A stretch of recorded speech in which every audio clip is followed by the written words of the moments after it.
Bonsoir fidèles auditeurs de la 91.9 et merci pour le choix de la référence sportive. C'est l'heure de l'émission Coup franc où la parole vous est donnée sur un sujet de l'actualité. Ce soir, nous allons nous intéresser bien sûr au bilan du comité exécutif de la Fédération togolaise de football après 3 ans d'exercice. Quelle appréciation faites-vous de ce bilan à 1 an de la fin du mandat du bureau dirigé par le colonel Guy Apovi? Avant donc de poursuivre, je nous invite ensemble à suivre le bilan, bien sûr, des 3 ans d'exercice de ce comité exécutif. Un bilan que nous présente ici le deuxième vice-président de la Fédération togolaise de football, El Hadj Chakondo Sebabi. En arrivant à la tête de cette fédération, on avait bien sûr un programme de mandat. C'est pourquoi, dès les premiers jours, nous nous sommes attaqués tout de suite à réinstaurer le climat de confiance entre tous les acteurs, entre l'État et les instances internationales, notamment la CAF et la FIFA. Nous avons lancé dans un premier temps le championnat de D1, de D2 ne serait-ce que pour la première et la deuxième année. Également le championnat féminin, même si ça n'a pas été ce que les gens attendaient de nous. Pour l'essentiel des activités, dans ce sens, on se dit avoir fait de notre mieux. Sur le plan international, l'équipe nationale a joué toutes les compétitions. Vous avez vu être engagé pour les U17, les U23. Il y a aussi le football féminin, le tournoi de l'UFOA B. Presque les 95% des journées FIFA ont été organisées. Mais comparé aux années passées, ça n'a pas été ainsi. Vous en êtes satisfait? La satisfaction est relative. L'essentiel, c'est que le Togo n'a pas été absent dans les journées FIFA. Ça nous a permis de lancer nos joueurs. C'était là donc le bilan des 3 ans d'exercice du comité exécutif de la Fédération togolaise de football présenté par son deuxième vice-président Chakondo Sebabi. Nous allons encore l'écouter et cette fois-ci il parle des perspectives. Depuis que la FIFA s'est inscrite dans la logique d'accompagner les associations à travers leur projet Forward, nous avons pris du temps pour nous lancer dans ce processus de Forward. Parce que le Togo a voulu courir, mais pas seulement courir, mais être sûr d'arriver. C'est pour cette raison que nous avons pris des dispositions pour avoir les éléments nécessaires pour un décollage. Pour le projet Forward, nous avons envoyé 5 projets. Au rang de ces 5 projets, nous avons pu obtenir la pose de pelouse synthétique sur 3 stades. Dans l'histoire de la FIFA, c'est la première fois que la FIFA accorde la pose de gazon synthétique 3 en même temps et pas d'une manière alternée mais d'une manière simultanée. Au même moment, la construction du centre technique et puis d'autres projets aussi ont été accordés. Nous nous sommes déjà attaqués avec le Forward 2. D'ici quelques jours, vous verrez les pelouses synthétiques commencer par germer et dans un délai bref, vous allez commencer par trouver des stades. Le football féminin va reprendre.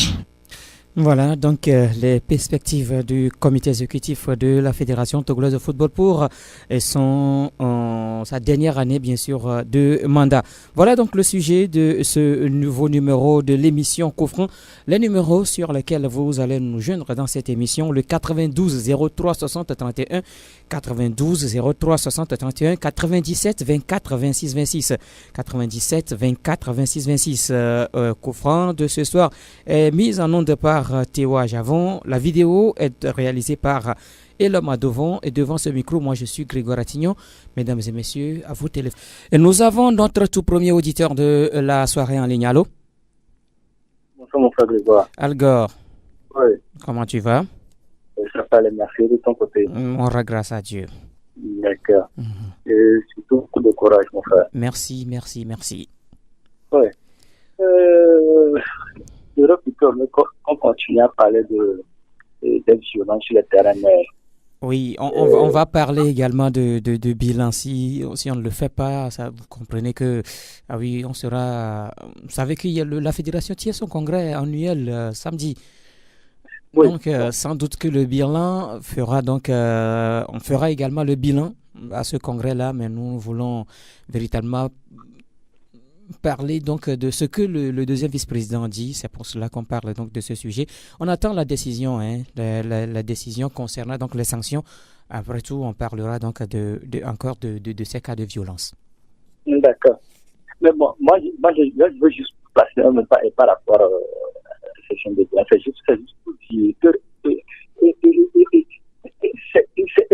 c'est une des raisons pour laquelle je trouve absurde que le portefeuille du ministère des Sports soit rattaché de la formation physique. Parce que je continue de pas les dire, ces deux professeurs sont des professeurs à problème. Parce que la violence, une des causes aussi de la violence sur les stades, c'est aussi l'incivisme qui conduit parfois aussi à cette violence.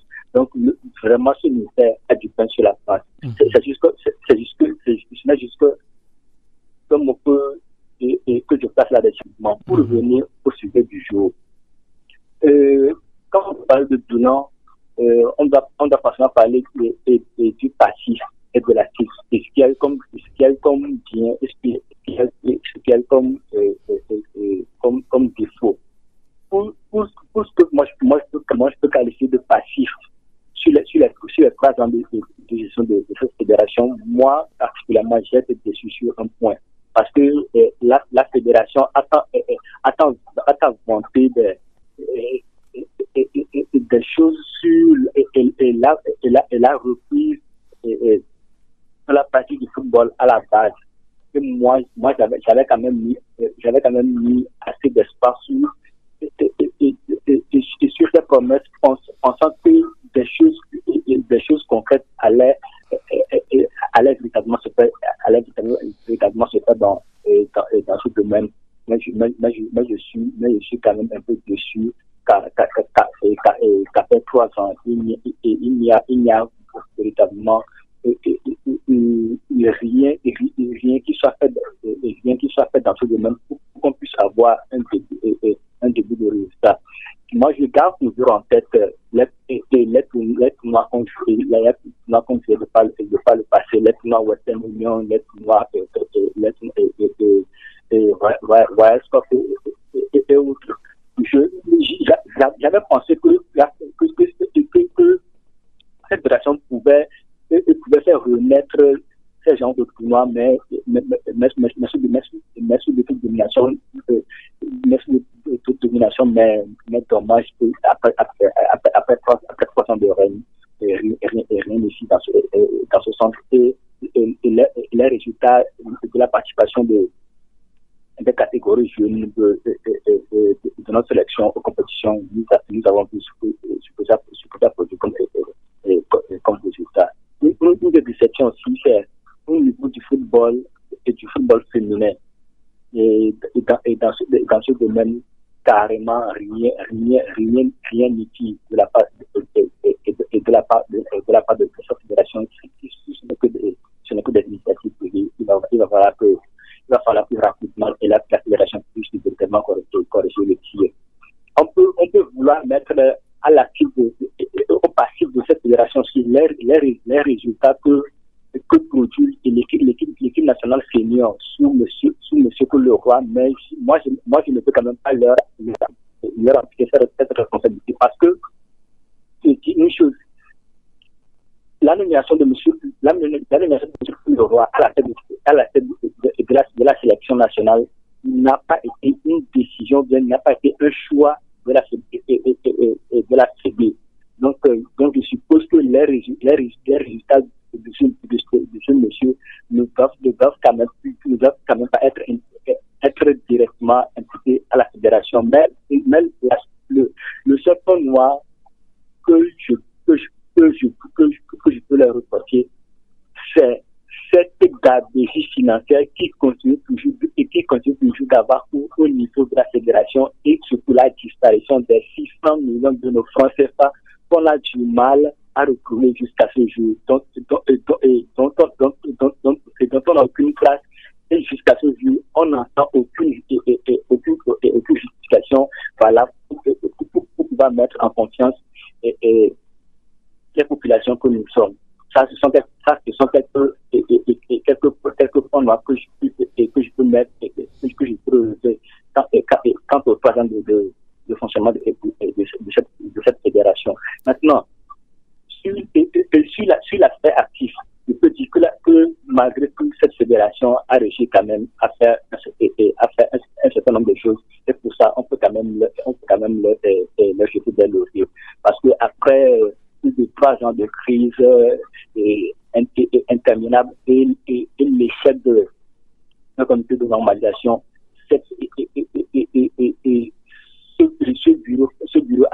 réussi comme ils l'ont dit dans leur promesse de campagne, à faire rouler le ballon sur les stades, sur quand même les 3 ans de leur mandat, même si chaque saison de football a été entachée de violence et des histoires un peu cocasses. Au moins pour ça, on leur tire quand même le chapeau. Et on peut dire aussi qu'ils ont quand même réussi aussi à engager toutes les sélections nationales dans les compétitions, même si le résultat n'a pas été ça, ils ont quand même essayé de faire quelque chose. Et aussi, on verra aussi que c'est sous cette fédération que le partenariat avec la FIFA a repris et on a quand même assisté au dégel des fonds du Togo, même si jusqu'à présent on ne voit pas complètement l'usage qui se fait quand même de ces fonds, mais on peut aussi mettre ça à leur actif. Et peut-être le plus grand espace de cette fédération, c'est d'avoir quand même réussi à attirer le président de la FIFA, un président de la FIFA dans l'histoire du football, en tout cas jusqu'à présent, à attirer un président de la FIFA sur le sol togolais. Bon, ça aussi, on peut le mettre à leur actif. Bon, globalement, cette fédération a essayé de faire ce qu'il peut faire, mais il n'y a quand même pas de perfection dans ce monde. Il doit quand même essayer d'améliorer un peu, d'apporter un petit peu d'amélioration dans leur méthode de fonctionnement. Et je pense que le bilan peut être quand même meilleur. Merci beaucoup, Alger, pour votre intervention. Et merci beaucoup. Vous êtes le premier appelé dans cette émission. 3 ans déjà que le comité exécutif de la Fédération togolaise de football est en place. Quelle appréciation faites-vous du bilan à 1 an de la fin du mandat du bureau dirigé par le colonel Guy Kossi à Povy? C'est le sujet coup franc de ce soir. Je rappelle les numéros 92 03 60 31 97 24 26 26 92 03 60 31 97 24 26 26. Vous êtes à l'écoute de la référence sportive à l'heure de son émission Coup franc. La parole vous est donnée dans cette émission et nous faisons le bilan de la Fédération togolaise de football après 3 ans d'existence. Alors, quelle appréciation faites-vous du bilan à 1 an de la fin du mandat du bureau dirigé par le colonel Apovi? Quelle appréciation faites-vous du bilan à 1 an de la fin du mandat du bureau dirigé par le colonel Apovi? C'est le sujet coup franc de ce soir. Je rappelle les numéros 92 03 60 31 92 03 60 31 97 24 26 26 97 24 26 26. Un autre auditeur est en ligne. Allô? Bonjour. Bonjour monsieur. Pardon? Bonjour. Oui, c'est monsieur. Monsieur Nkoto Nyeki. Ouais. Comment vous allez? Ok, je vous écoute. Le bilan de m'a dit que ce qu'on attendait, on n'a pas pu obtenir cela.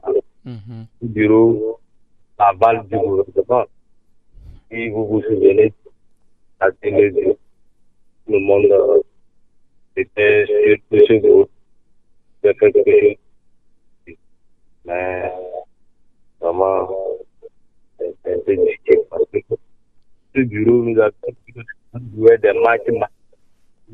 Après, on a une suite favorable. Et dans ce bureau, on a vu, on parle de combien de paru. Dans ce bureau, les championnats comme subvention des clubs, on ne sait pas comment on donne ça. C'est dans ce bureau, on pensait que c'était à la tête les personnages